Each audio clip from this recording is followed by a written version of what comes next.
तो शोभा बढ़ती है, नीचे बैठ जाओ तो शोभा। जीव कहाँ बैठे तो शोभा बढ़ती है।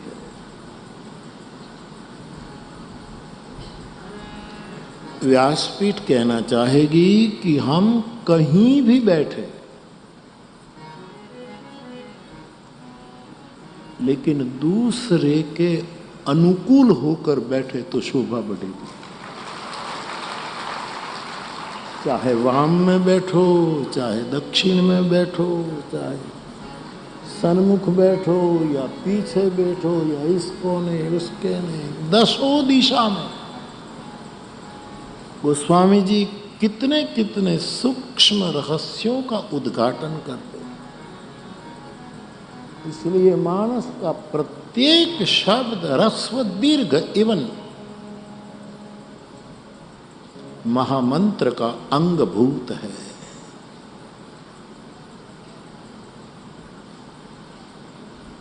तो जो पराम्बा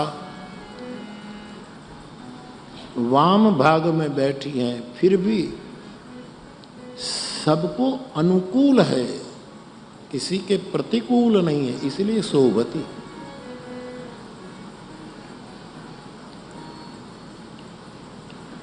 और जब हम अनुकूल, सबके अनुकूल होकर बैठेंगे, बैठना तो एक कहना मात्र है, जिएंगे मतलब जिएंगे।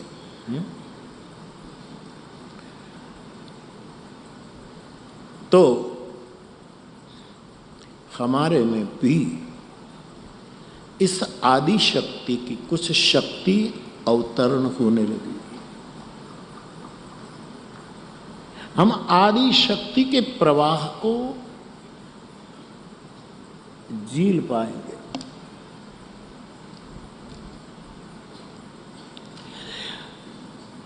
और अनुकूल होने से शोभायमान होते हैं, लेकिन जब हम इस आदि प्रपात, आदि शक्ति, आदि ऊर्जा, उसको हम धीरे धीरे धीरे गुरु कृपा से आत्मसात करेंगे तो हम केवल शोभित नहीं रह पाएंगे, छवि निधि हो जाएंगे, सौंदर्य के निधि बन जाएंगे, जिस सौंदर्य में कोई भी डूब जाएगा। आया सो गया, ऐसा सौंदर्य, गुणातीत सौंदर्य, जिसमें एंटर ही हुआ जाता है, एग्जिट हो ही नहीं। ऐसा तत्व होता है सदगुरु, परम गुरु, कोई बुद्ध पुरुष, जिसमें साधक गया तो गया, छवि निधि में डूबेगा। मां के बारे में जो शब्द यहां लगाए हैं, उसी की थोड़ी सूक्ष्म संवादी बातें करते हुए हम आगे बढ़े। जगमूला, इस यात्रा, इस प्रक्रिया, इस प्रोसेस से हम चलेंगे तो जगत का मूल क्या है उसका धीरे धीरे पता चलेगा कि जगत का मूल क्या है। माया है, मायापति है, पुरुष है कि प्रकृति है, कौन है इसका मूल। जैसे भगवान राम के जन्म के प्रसंग में मेरे गोस्वामी जी फरमाते हैं, राम जन्म सुख मूल। जड़े क्या है, हम जड़े तक पहुंच जाएंगे। और ये आदि शक्ति की कृपा से जिसने ये जगत को उत्पन्न किया है, इसका मतलब ये है कि ये जगत की मूल प्रकृति राधिका है। मूल प्रकृति ये श्री राधा है, जिसके कारण से जग उत्पन्न होता है।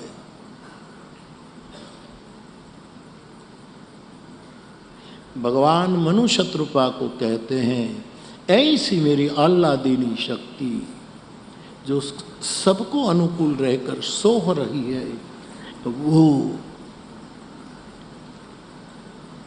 मेरे साथ प्रकट होएगी वहाँ मिथिला में, यहाँ बरसाने में।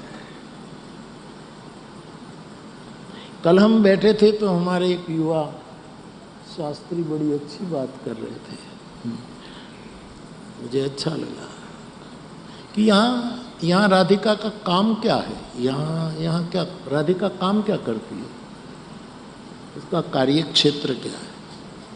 राधिका जी का 3 कार्य क्षेत्र है। अब मैं अपने ढंग से उसको पेश करूँ। यहाँ बैठी हुई वृषभानुजा, उसका एक कार्य है सत्य बरसाना। क्या करना उसको? सत्य बरसाना, और कुछ असत्य बरसाना नहीं, क्योंकि मानस ने मना कर दी है, नहीं असत्य सम। यहां सत्य बरस रहा है। बड़ा प्यारा संयोजन किया आपने। यहां श्री राधे जो क्या करती है, एक ही काम, उसका काम है सत्य बरसाना, प्रेम बरसाना और करुणा बरसाना। यही है बरसाना। ऐसी आदि शक्ति पराम्बा जो ऊंचे जरूखे पर बैठी हैं, उसके चरणों में प्रणाम करते हुए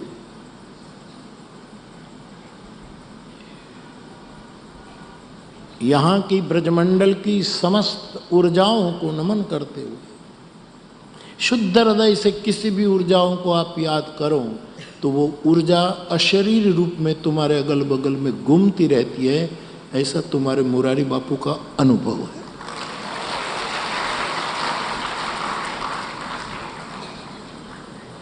हम कल बैठे थे और चर्चा कर रहे थे, किसी भी बुद्धपुर युद्ध का अंतःकरण शुद्ध होना चाहिए।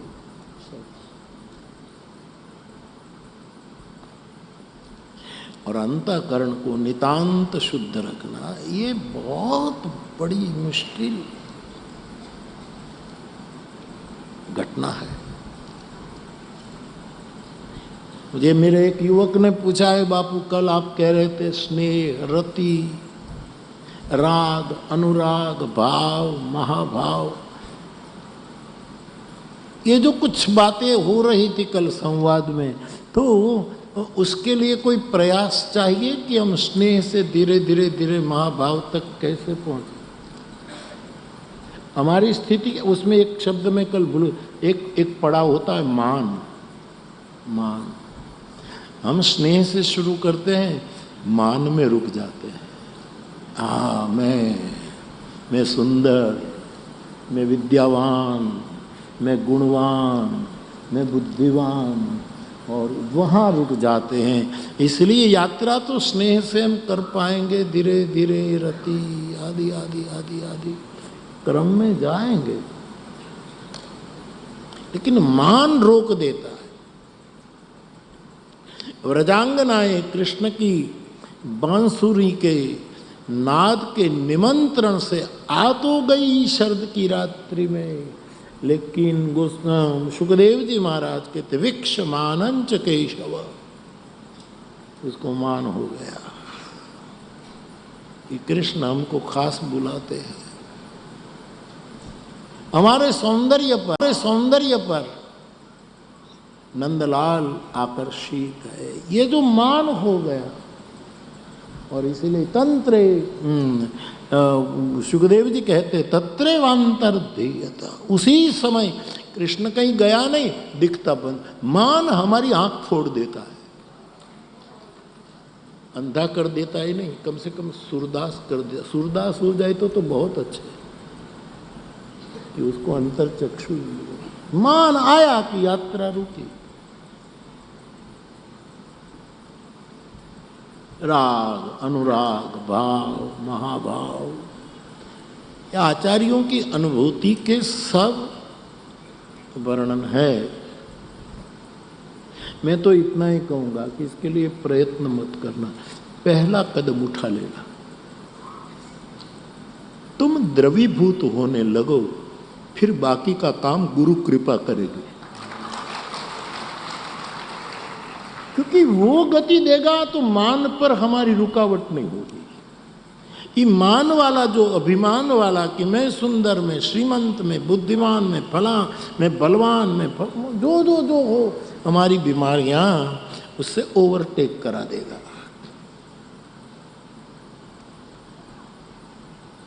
वहां प्रसाद की जरूरत है। एक कलयुग में बहुत साधना करने की जरूरत नहीं, परमात्मा के स्नेही हो जाओ। मेरे तुलसीदास जी ने मना किया, मना मीन्स कोई करे तुम, हम नहीं कह सकते, लेकिन गोस्वामी जी विनय पत्रिका में फरमाते हैं, यह कलिकाल सकल साधन तरु। इस कलयुग में बाबा सभी साधन वृक्ष है, फल नहीं है। हाँ, फल है तो भी थकावट है, श्रमित हो गए। किसी ने 12 साल साधन किए, कोई फल नहीं, फल मिला थकावट। यह कलिकाल सकल साधन तरु, है श्रम फलनी फरोसो, नाही न आवत आन भरोसो। विनय में फरमाते होने दो बस। पहला पड़ाव आ गया, आंखों में आंसू आ जाए, ये बहुत अच्छी शुरुआत है। और फिर आगे क्या हो छोड़ो। शायरी की बोली में बोलूं तो आगाज तो अच्छा है, अंजाम खुदा जाने। प्रारंभ तो बहुत, और प्रारंभ में अश्रुपात का आनंद लेने लगो। तो हनुमान जी ने जब लंका के लिए प्रस्थान किया, तब अपने मित्रों को, सखाओं को कहा कि जाते ही प्रारंभ में मुझे हर्ष हो रहा है, इसलिए चिंता मत करना, कार्य फलित होगा। हमारी तकलीफ क्या है, आरंभ में ही हम शंकाशील होते कि होगा कि नहीं, कि होगा कि नहीं। विकल्प बहुत लाते हैं। वृंदावन जाए, नहीं, आज गिरिराज चले जाए। गिरिराज तो उल्टा नहीं पड़ेगा, तो ऐसा करें रमन रेती चले जाए। लेकिन रमन रेती जाएंगे तो फिर मथुरा का क्या होगा? ये तो कहीं भी जाओ अच्छा है, लेकिन विकल्प डावाडोल कर देता।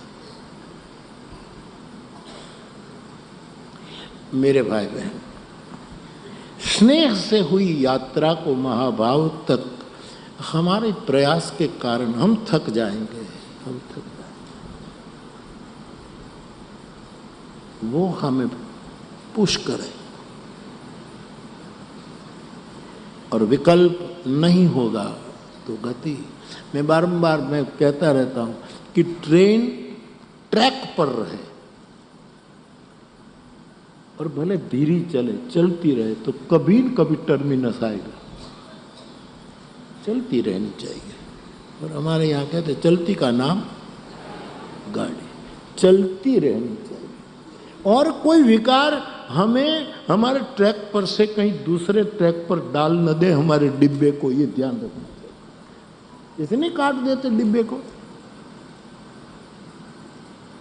मुंबई में बहुत भीड़ होती है ना लोग को ट्रेन में, तो एक मित्र, बहुत भीड़ थी ट्रेन के डिब्बे में, तो एक मित्र ने दूसरे से कहा कि भाई इसमें तो कैसे जाएं, हम 4 लोग हैं, ये खचाखच भरा है ट्रेन का डिब्बा, क्या करेंगे क्या करेंगे? तो एक ने कहा यार निराश मत हो, हिम्मत रखो, विल फाइंड अ वे।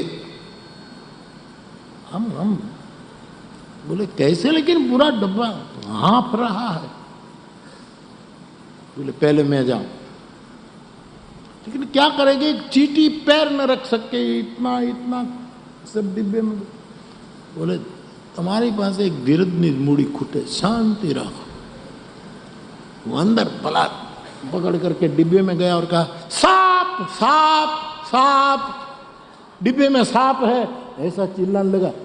सब यात्री उतर गए, सब उतर के भागे, कोई खिड़की